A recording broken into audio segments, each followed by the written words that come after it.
All right, hello from actually not that cold, but chilly and drizzly Cleveland residence inn. This is day 2 now we're starting, and we had an awesome charging experience overnight. So they've got these 3 Tesla units, but we kind of had our choice of any of them. But the awesome thing was, thanks to our adapter here from Nivion, we got the fastest charging rate we possibly could. So last night, so I realized last night my math wasn't great because I was half asleep. At 200 volts, 48 amps would be just over 9 kilowatts, which is what we're getting. This one over here, this J1772 one, it's actually a pretty fast one. Usually these would only be 32 amps, but this one's 40. So that would be 8 kilowatts. But that means that thanks to our adapter here, we were able to get an extra 1+ kilowatts, which I figured actually gave us an extra 20 miles of range versus using this one without the adapter. So that is a great option to have, and a lot of times you might find that they don't have any J1772 ones and just have these Tesla ones, especially at hotels. So this is a great way to level up your charging, and this is basically saving us a 45-minute DC fast charging stop on our drive today. So if you're interested in getting one, I will have the link in the description below from Nivion, and definitely highly recommend this. It worked perfectly for us. No issues with charging at all overnight, and still going now. And if they had only had a regular, a charge point, or what you would normally find for a J1772 at 32 amps, we would have only been getting 6.3 kilowatts overnight. And a lot of times those ones are actually split between 2 cars. So if 2 cars were charging, it would have only been 3.3. So basically with this, we really maxed out our ability to charge overnight, and it's perfect because now we don't have to make that additional stop. So that is quite awesome. All right, and yeah, with that, I'll get in the car and show you our plan. Oh, so that was awesome. We are up to 70% now, 242 miles here on conserve range, which, let's see, let's just get our route plan in here. Let's do... Did you have home saved in there? Yeah, I don't want to put that on the video. Oh, good call. Sure. Well, let's have a fun birthday. Okay, let's see. That's fine.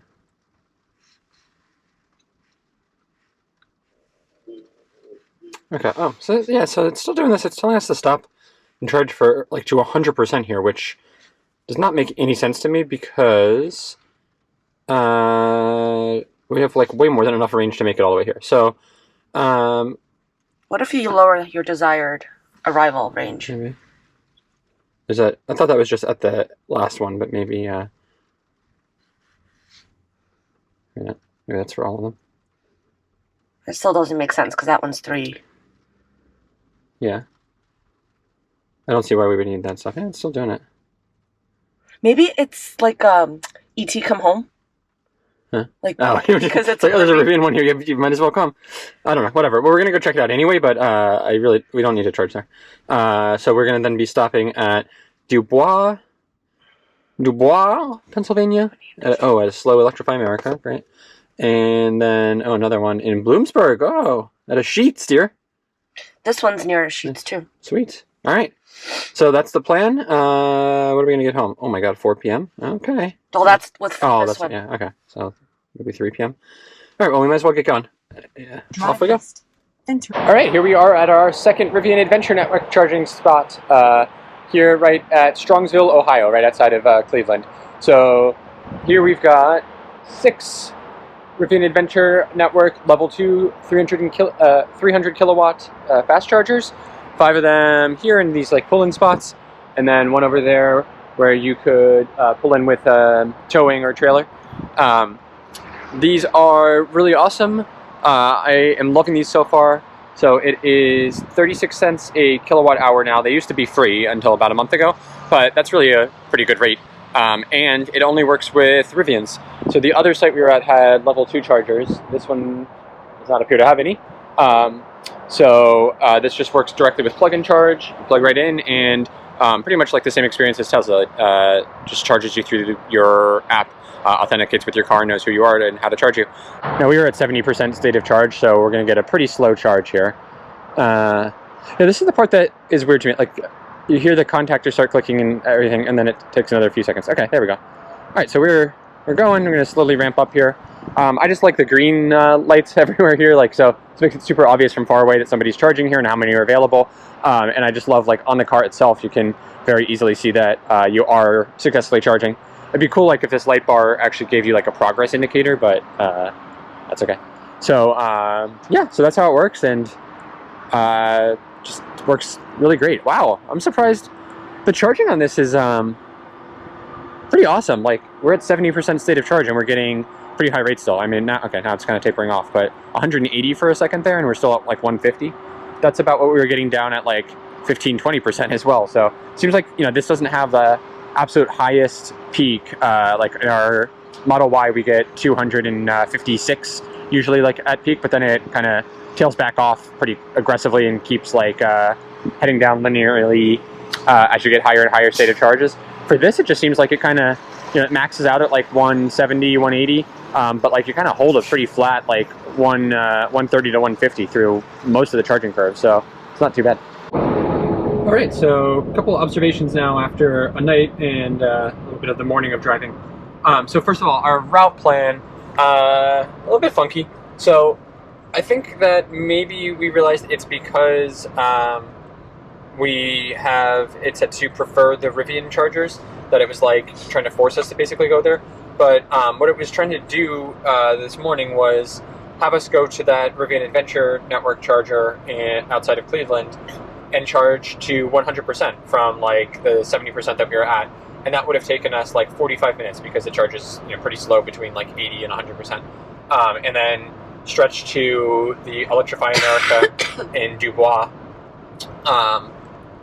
which, you know, I mean, it's still like, we wouldn't have needed 100% to get there. It's 170 miles. So we didn't need it at all after charging at the hotel. Yeah, so that was really odd.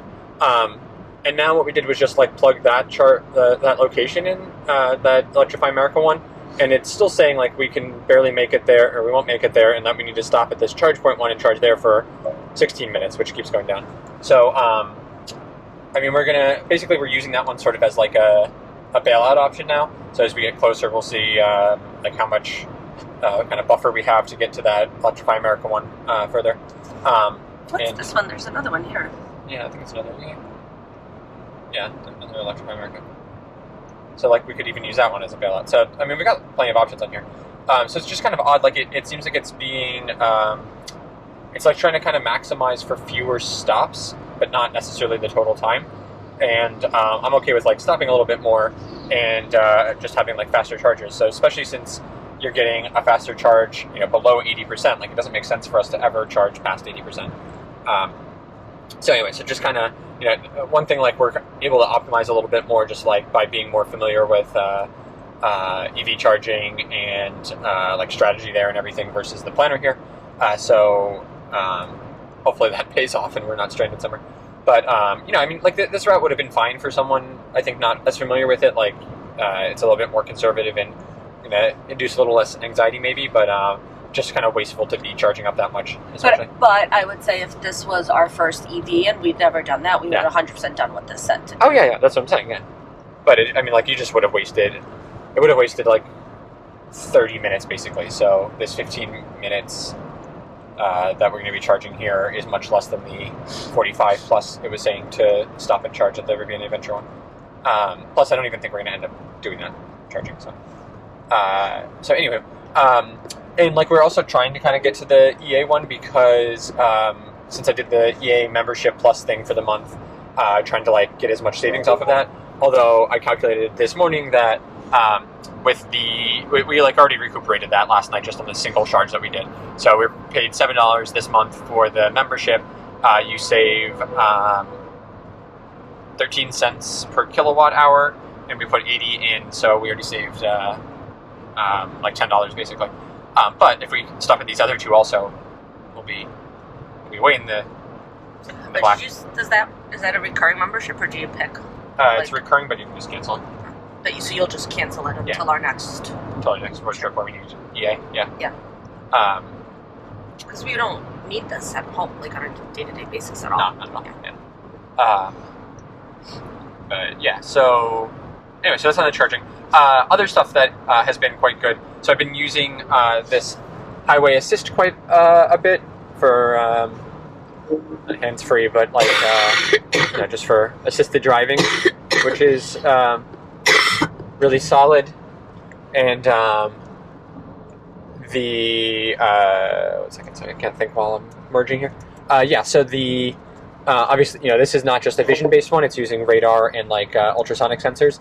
Now, interestingly, yeah. So you see, like, okay, no, it'll let me go. No.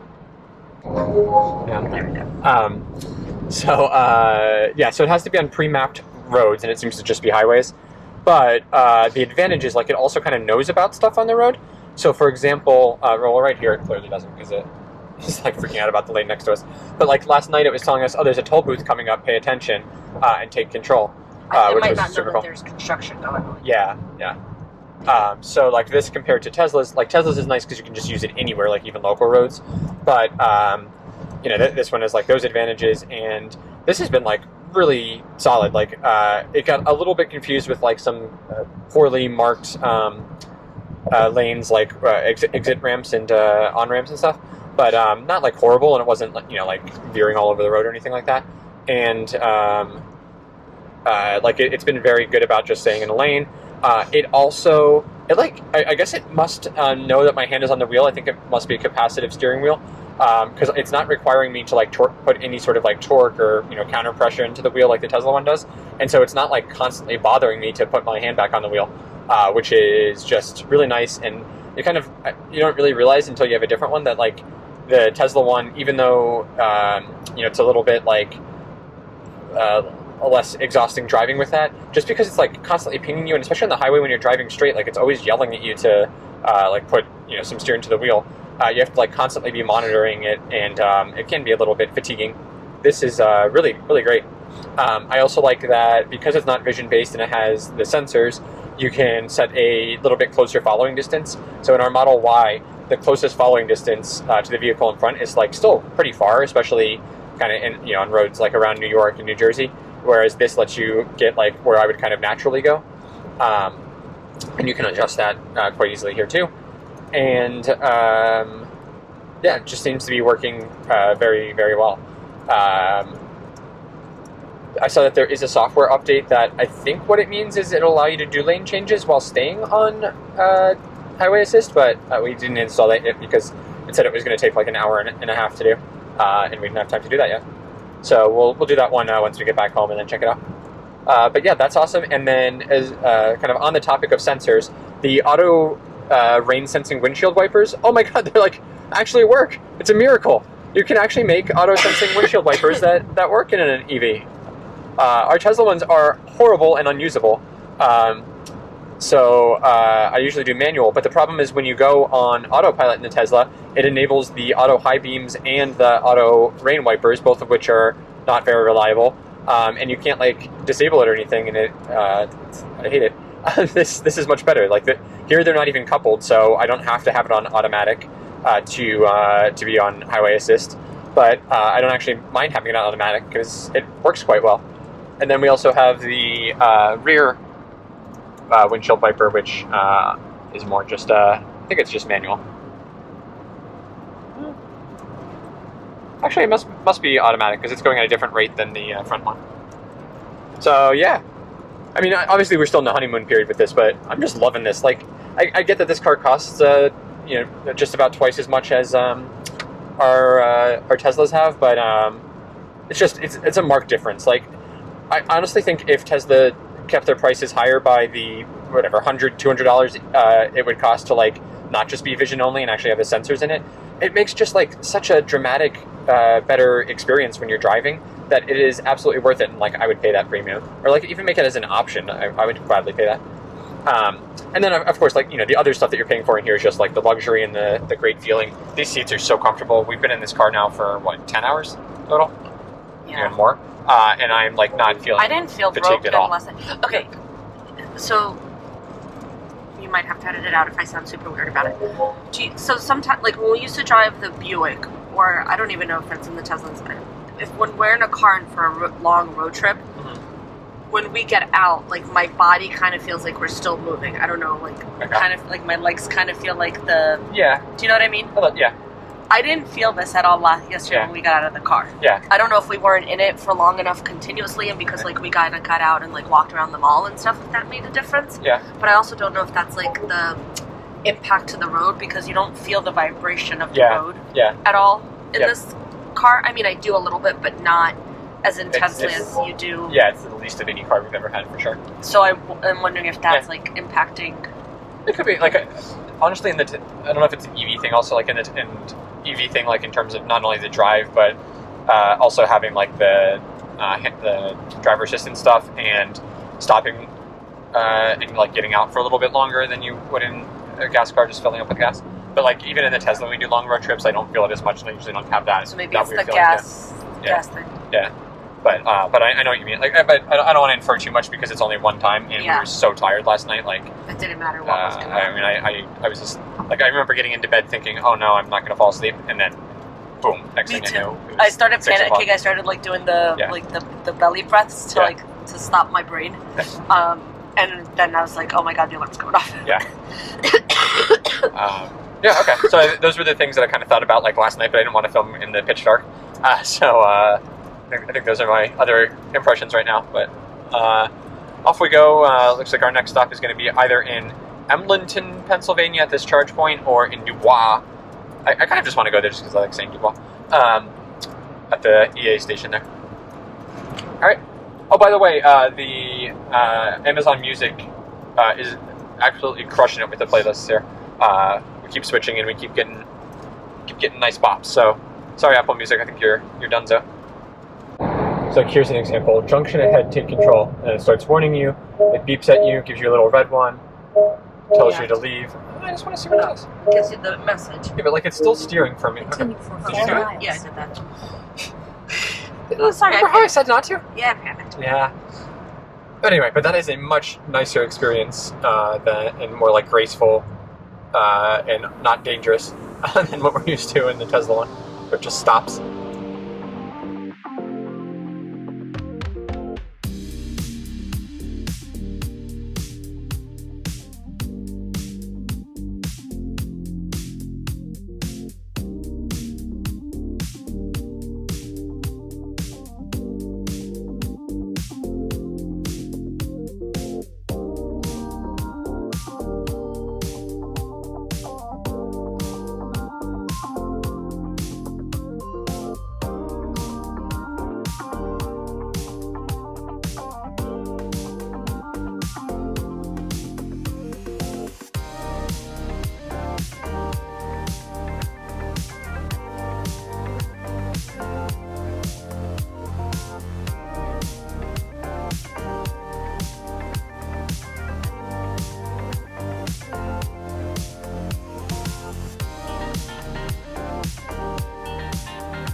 Alright, so we're getting close now, and I think we've kind of figured out our plan.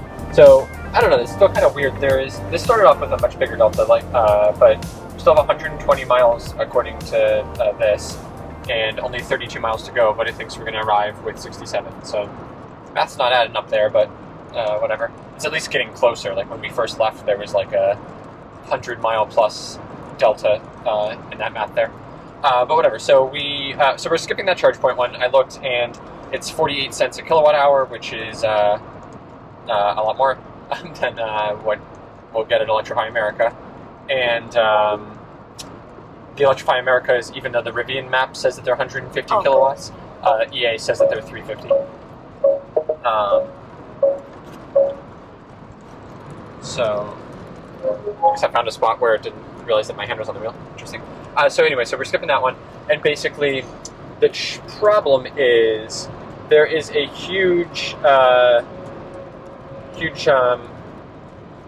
of charging gap here between DuBois is here, and Bloomsburg, Pennsylvania, on Route 80 here.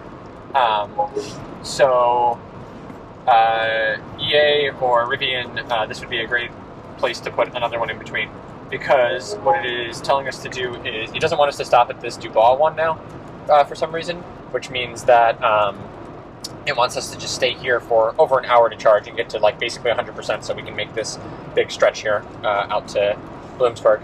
But we are not going to do that, because basically my inclination is that we should never charge past 80%, because it just starts, it charges so much slower at that point. We basically spend like half an hour or so on that last 20%, maybe even more. And so what we're going to do instead is charger hop a little bit here. So we're going to stop at this one, kind of maximize the charging curve here, get up to probably like 70-80%, basically wherever the rate of charging starts decreasing considerably. Leave there, head out to this DuBois one. It's about 45 miles between the two, so we'll kind of burn some of that excess juice there, and that'll bring us back down to a lower state of charge, and we can get to that one and essentially, instead of doing like the 20% from 80 to 100% here, we can do 20% here at maybe like 60 to 80%, which will be considerably faster. So we'll see if my plan here ends up working out. It may not save us all that much time, but at least it means we're not going to be sitting in one place for an hour. So so that's the plan. We'll try that out just for comparison's sake. Basically, yeah, how does this work? So if we were to do this with this hour stop here, it would get us back home at 3:46 p.m. So let's compare that to what I'm able to do with what I think is optimized charging. All right, of course we're here at a Walmart at this EA station. We're the only ones here, and it's under construction, as they all seem to be. It is raining, so we're going to do this one quickly. Or pluggy, pluggy. Stuff a little bit rough. All right, and then what I do kind of like here is you can plug in and then activate from the app while you're sitting in the car, not getting rained on. So let's just make sure this works. Initiating charging. Hey! Wait, why did I go to help? I wonder if the rain is messing with the screen up there, because it was on like a weird screen when we got here first too. I wasn't sure if it was working. Alright. We're going. Come on.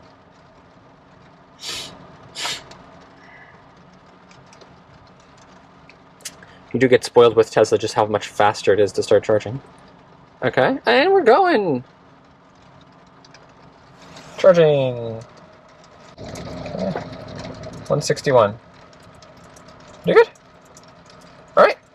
Put her in and go potty. Alright, so no idea what just happened. Stopped charging. Says that the station stopped it. At least I got a notification in both the Rivian and the EA app, but yeah, it's not letting me do it, and I can't activate this charger. It says it's in use. So that sucks. So we got $8 worth of charging, and we're I don't know, I can't see because now it wants to charge. Oh, we're at 34%. So that's lame. Okay, now at least it is giving us the option to do it again. Swipe to start. Okay. Alright, we'll try this again. Let's see what the deal with that is. I don't know why it stopped. It didn't like error or anything. It just said session stopped. I don't know. I mean, I was looking at it in the Rivian app. We were getting 190 kilowatts, which is fantastic. But like, I didn't try to click on anything to stop or anything like that, so no idea. Very strange. But I'll just wait in here and make sure that this keeps going, okay? Could be the charger or something. I don't know. Anywho, seems like it's going now. Yeah, we're ramping back up. Hopefully we get, those rates again. If it stays around those rates, we'll just sit here for a while. Yeah, looks like it. Bizarre, but just shows you gotta maybe sit here and kind of babysit a little bit. Yeah, but look at that. 190.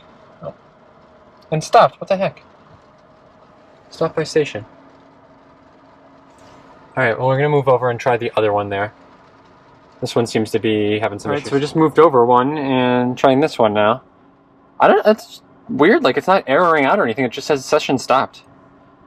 So I hope we have better luck here. Let's see. Okay, it's going. I don't have, let me just make sure I don't have, a threshold set or something. No. I don't know. I'll check plug share in a second, but yeah, we're charging again. Oh, look at that! 190, 200. Oh my god, we went over 200! 209! 210! Ah! Best charging session yet! Alright, well, let's see. I'll check plug share and stuff. Maybe there's just an issue with that charger. That dispenser, I should say. I mean, that says charger on it. Whatever. Alright, so we're already kind of coming down here. We're at 105 and it says limited by charging station. I wonder if there's an issue at this site or something. I don't know. All the plug share scores were really good here. There's no mention of any issues even with that other charger, so seems a unique test. Now we're going back up again.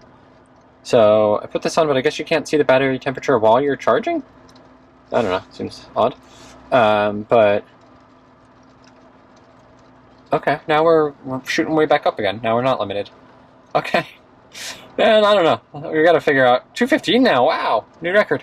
We gotta figure out what the deal here is with the charging in the Rivian here. Whatever. I mean, I'll definitely take this, especially if it sits at this for a while. We're at 43%, 44% already. I mean, this is going pretty well. It's just very variable. I don't know. The Tesla ones are like, you just plug in and it kind of works. There's like, I don't know. There's nothing to even kind of notice or keep track of. Whereas here, I don't know. It's more of a roller coaster. There's more ups and downs for sure. 217 now. Sweet. I wish I could see our amperage and voltage, but I guess I don't know if there's a way to see that anywhere in here. But yeah, okay, seems to be working all right now. Keep everyone posted. Oh, now we're dropping back down. Just a little bit.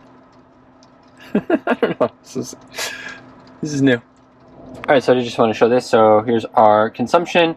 So it was starting to go a little bit higher, but so this is for the whole time. I keep forgetting to reset the trip one, but I guess we'll see the here.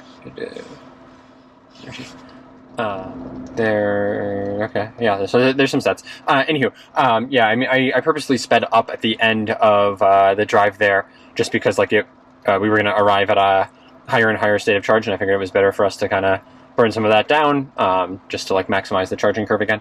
So, yeah, so that went back down.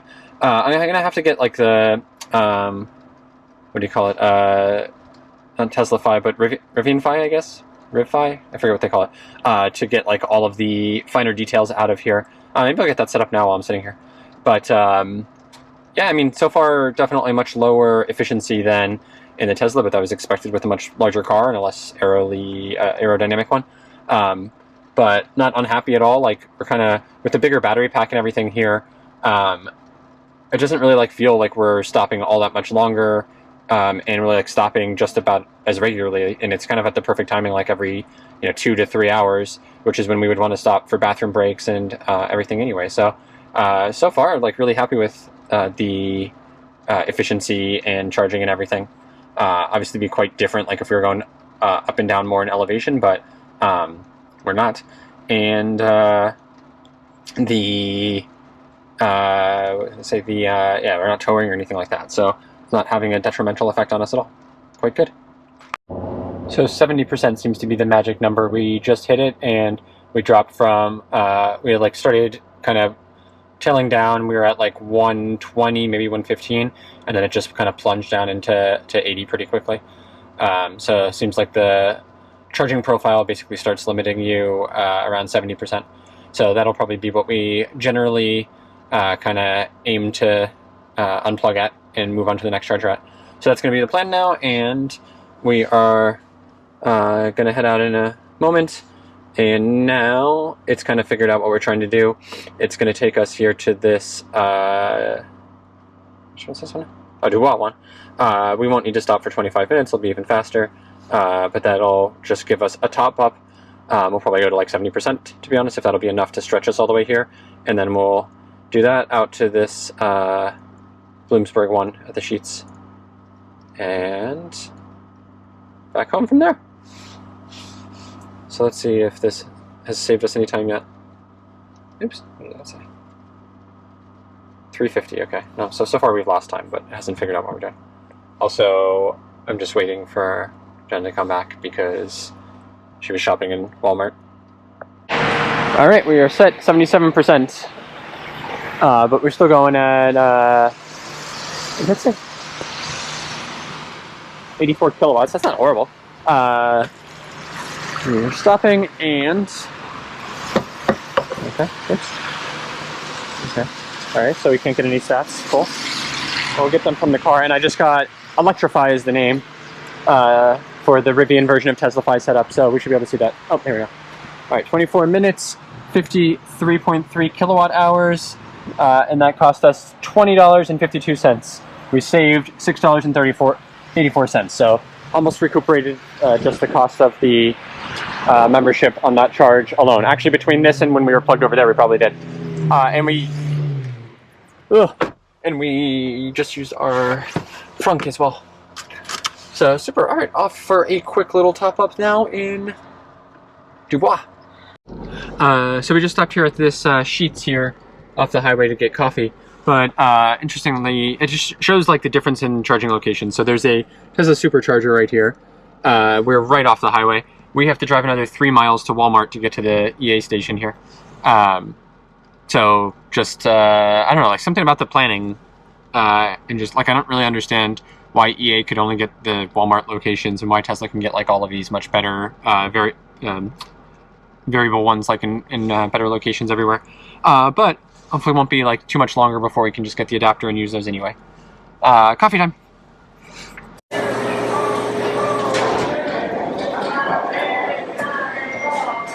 All right, we got a little different configuration here. These pull-in ones, which are kind of cool, slanted here, and newer units here, I think. So we got two 150s and two 350s, which seems to be kind of the standard configuration. They are all online, according to the app, and from here. And I don't really understand like why they do this dual cable thing. Like, who's going to use that one back there? Oh no. Although I guess the advantage is somebody could pull in on this side and use this one if it was blocked or something. I don't know. Whatever. I'm making excuses. These cables are like so rigid when they're cold. Okay. That's in. Screens are hard to see from here. Connecting. All right. Just do it from in here. Okay. Electrify America. Okay. There's our thing from last time. And where are we at? DuBois. Charger 2. Go. Initiating charger. I guess there's a way you can just tap it on the machine up there and it'll work, but it's kind of, especially in the rain, I kind of like just doing it like this. But at night, this is much better. Like I wouldn't want to be standing out there fussing. Yeah. Fussing. Yeah. Alright, so this one should be a pretty quick one. Alright, we're at 63%. And let's see, what's our... Okay. I don't know how you tell it, hey, I'm good now. Like, because, like, it thinks that we're not exactly at the thing, so, like, it's kind of not picking up that... We're charging? We're charging? Or, yeah, I don't know. Like because it did this before too, and then Alright, so this wants us to charge 8 minutes up to... See, it doesn't tell you. I don't like this. There's, I don't know, like, I feel like I had a different view of this before that was telling me, like, percentages and stuff, and, like, giving me more options. But anyway, alright, so this says we're going to get there with 51 miles only. Yeah, this is a long stretch. Alright, let me see if I can figure out here in the Rivian app instead. Okay, so this wants us to charge to 263 miles so that we can drive 139 miles. Okay, I don't get why it's basically always giving us 2 times the amount of distance to charge. But okay, whatever. So that'll get us there with 52 miles. So that seems pretty, like, I don't want to go too much lower than that, so I actually do want to charge this much. Alright, so we want to get to 263 on here. Or alternatively, I'll just unplug when we hit, like, I think 70% will be about that. Maybe. And that's where we'll start kind of dropping off and charging, so we'll do something like that. Something between the two. Alrighty. I need to run to go to the bathroom anyway, so we'll do that, and that might be enough just to get us there. Alright, well, as planned, that was a very quick top-up by the time I went inside and used the restroom. Yeah, it said 263 we should charge to, and that's being conservative. I think we'll be fine. Worst case, we can always drive 70. Get mad and tell you to keep coming back. No, it's not. Why didn't you just put it in? I had it in. Agree to disagree. We've spent too much time together in the car. I'm so sick of you. Yeah, we good. Sheetz next, baby. What do the boys say now? Oh, JJ's baby. What did he say? JJ's, which are kind of ski. JJ's baby. Anyway, 30 minutes. All right, let's see here. I just want to see. Oh, 3:55 p.m. Okay, so we saved no time by doing my strategy. All right, well, whatever. I got to go to the bathroom 5 times. I don't know what's going on with me. I'm very hydrated. All right, so let's get this stopped here and stop.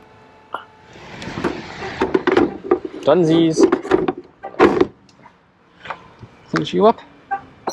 Enjoy. Thank you, Tyler. 22 kilowatt hours, 12 minutes, 36 cents. Sweet. 7.92. We saved $2.63 there. So worth it already for our, I mean, by far, for our Pass Plus membership here. Yeah, good charging session. Very pleased with the charging performance on this car so far. Even over 70%, we were still getting like 80 plus, and it didn't drop further beyond that. And we got almost to 80%. So this thing is she's a charging beast. She's a beast. Alrighty, off to Sheetz in Bloomsburg next. So we just passed the highest point on Route 80 east of the Mississippi, 2,228 feet.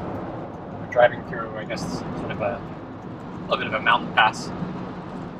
Doesn't really feel like we're all that high up, but no. But if you look, I mean, yeah. if you look at now, yeah, abruptly here.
All right, we're here at our next and last EA station, and it is here at a Sheetz. Good location. A little bit off the highway again, but you know, I don't mind because I prefer Sheetz to Walmart by a wide margin here.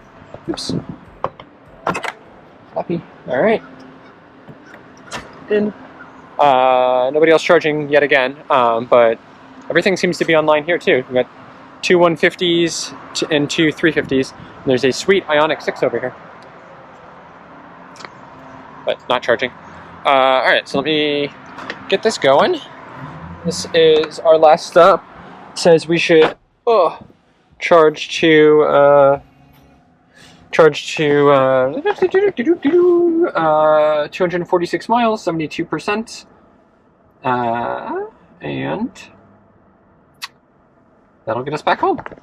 So, so the app shows. Oh, sorry, I missed one. That one's unavailable. Oh no! But at least two of the 350s are good. All right, so we are charging, and battery was preconditioning quite a bit here. It looked like it was quite hot. Okay, yeah, now it's back to 77. It was over 90 before. So it seems like 77 is basically the target temperature.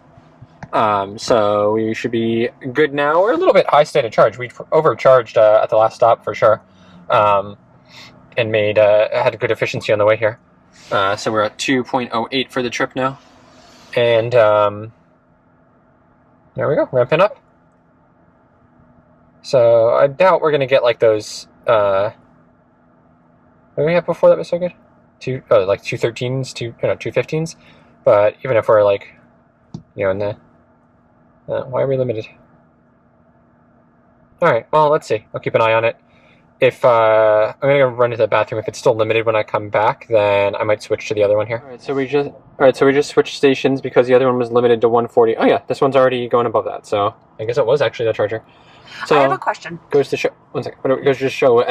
EA, I think you should know about what you should be getting and be willing to kind of switch and move around if it's not working. Why'd you pick the left side instead of the right side? Because it's closer to where our charging port is. Okay, but I'm just because it's EA and there's no logic, so we're just testing it. Yeah. Is there your door not closed at all? Oh, it is. Should it be? What if you had tried like the other plug? We could have, yeah. And also, they all kind of look equally worn, but a lot of times, naturally, I would also, although I guess like other cars might have it on the right side, so it probably gets used 50-50. But I think naturally people would also gravitate toward the left one, just the way that the chargers are. So you're usually best off using the one that's least used because it wouldn't be like, it'd be in the best shape. So you'd be better off with the right one. But if you kind of look at all of these, they're all beat up pretty similarly. Actually, that left one over there is the least beat up one. So, I don't know.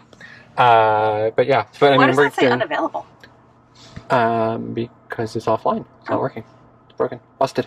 So yeah, now we're doing 203 kilowatts instead of 140. That's a lot of data that it's just putting up on that screen. Like, why can't that screen just go dark while you're... I like having all that data. That's good. Yeah, but I don't... So now, yeah, that saves us. That's going to save us 5 or more minutes charging wise. All right, we're going to get our Taco Bell order in and get ready to pick that up on the way. Always an experience running into Taco Bell. It's always something going on. What is that? But yeah, these charging locations, like this one's actually not bad. It is maybe, I mean, I definitely prefer this to like the Walmart ones, but it is also just like weird walking through, you know, parking lots that are clearly not designed for like pedestrian access. But that's a more general problem for the United States, not really specific to like charging. So, ooh, is this a Volvo recharge? Oh, we got it. I thought that was us for a minute. Oh, yeah. Sweet. Look at this. Yeah. We got that one's from New Hampshire. Yeah, nice. We got a EA charging party now. Yeah, so the R1T over here is having the same problem with this charger. So, not surprising. Look at this, we're at full capacity at the EA station. I forgot this one's broken. Oh, yeah. Maybe that's why the Tesla left, yeah. And then there's a Volvo C40 recharge over there on the slower one. So we're actually like, we're all kind of using the appropriate one. Although we're, we just hard limited there. We were at 140 a second ago, and the second you hit 70%, it drops down to like 70.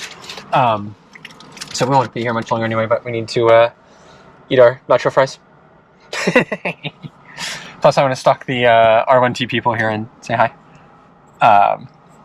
Alright, We got a couple more minutes. So there we go. We put 53, it took 53.3 kilowatt hours.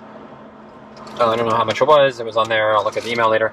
It was $19. $19, okay. Well, we're gonna go and we're gonna let this this guy who just bought his in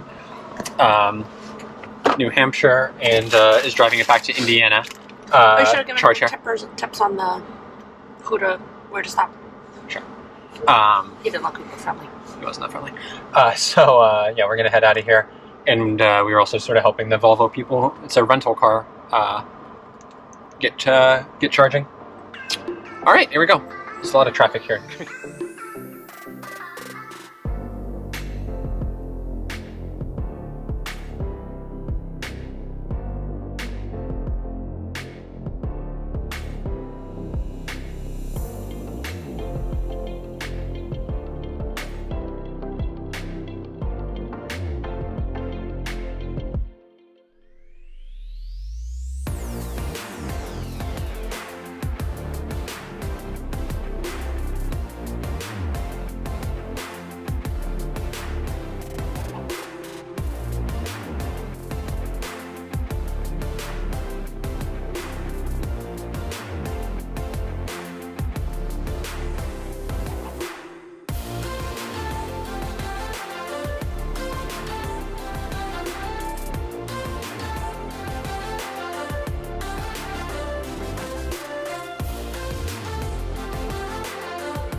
All right, well, we are about half an hour from home, and it's starting to get darker and darker, even though it's only 3:15. That's because it's supposed to start raining at 4 o'clock around here.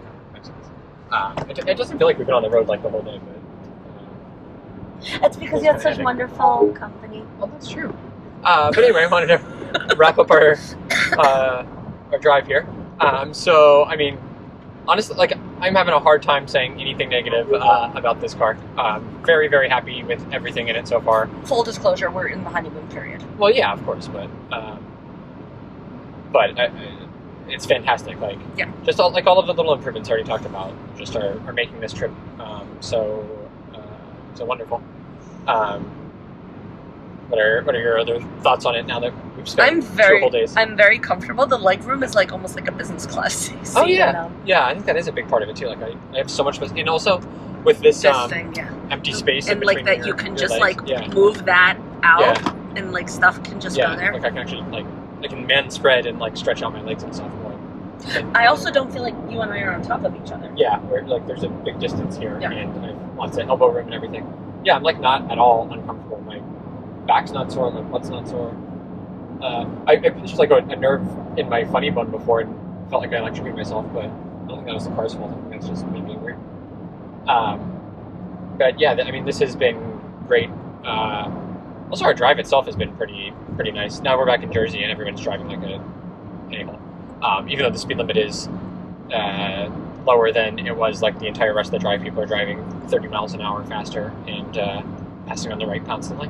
But hey, what else would you expect here? I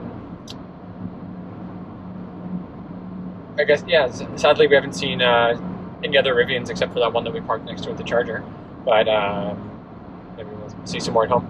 And overall, like charging experience, like very good, like pretty much flawless. I mean, I guess the only 2 things were that one EA one where it disconnected us twice, and I just had to move to the other one. And then the other one where it was like limiting our speed and we just moved. But like, I mean, they're all going to break because the cop's facing it. And this one's going to just drive off the road. Yeah, crash into it. How many EA stops did we make? 4? 3 today alone. 3 today and 1 yesterday, or 2 yesterday. One yesterday and a Rivian stop yesterday.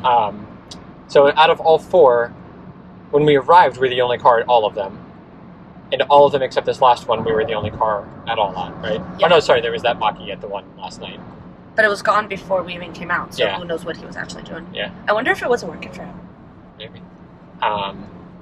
So I mean, we got lucky that we weren't competing for spots with people, but it still worked really well. Only 1 out of 16 chargers was not working, as far as I remember.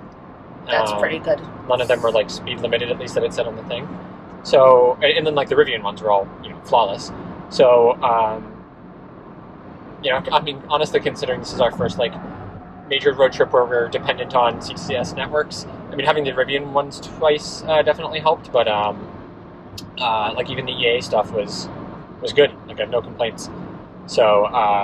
We have to do a cost comparison of what you spend charging in total versus what you would have spent to fill up a tank of gas for the drive. Yeah. It would have been multiple tanks of gas, though. It would have been at least 2 tanks of gas. So, what have we driven? We've gone 905 miles. It would have been 2.5 tanks of gas, basically.